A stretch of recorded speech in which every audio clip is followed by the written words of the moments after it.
Azərbaycanın və Bakı təşəbbüs qrupunun dekolonizasiya işində rolu müstəmləkə irsindən azad olmağa can atan xalqlar üçün xüsusi əhəmiyyət kəsb edir. Bunu Qvadelup Beynəlxalq Dekolonizasiya Cəbhəsinin katibi Jose Martin Jean-Pierre Bakıda keçirilən Qvadelupun dekolonizasiyasına doğru problemlər və perspektivlər adlı konfrans çərçivəsində jurnalistlərə bildirdi. Katibin sözlərinə görə tarix boyu Fransa öz müstəmləkəçilik siyasəti haqqında həqiqətləri gizlətmək və onun dənizaşırı ərazilərində baş verənlər barədə beynəlxalq məlumatlıq səviyyəsini məhdudlaşdıraraq vəziyyət üzərində nəzarəti qoruyub saxlamağa çalışıb.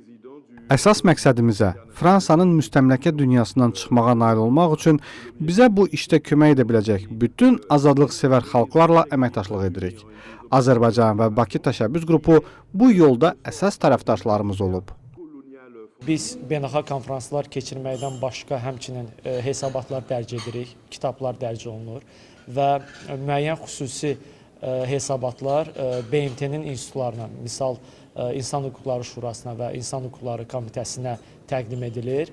2024-cü ilin oktyabr ayında belə bir hesabatı biz İnsan Hüquqları Komitəsinə təqdim etdik və bunun nəticəsi olaraq ilk dəfədir ki, bəlkə son 10 ildə Fransa hökumətindən BMT-nin sözü gedən institutu xüsusi hesabat tələb etdi ki, Yeni Kaledoniyada əlavə qoşunların yeridilməsi ilə bağlı hesabat ilə çıxış etməlidir və həmçinin Fransız Polineziyasında cari dekolonizasiya prosesi ilə bağlı xüsusi hesabatla məruzə etməlidir. Qeyd edək ki, Fransanın müstəmləkəçilik siyasətinin əsarətində olan Qvadelup adasına həsr olunan Qvadelupun dekolonizasiyasına doğru çağırışlar və perspektivlər adlı beynəlxalq tematik konfrans çərçivəsində Bakı təşəbbüs qrupu və Mir Qvadelup arasında əməkdaşlığa dair memorandum imzalandı.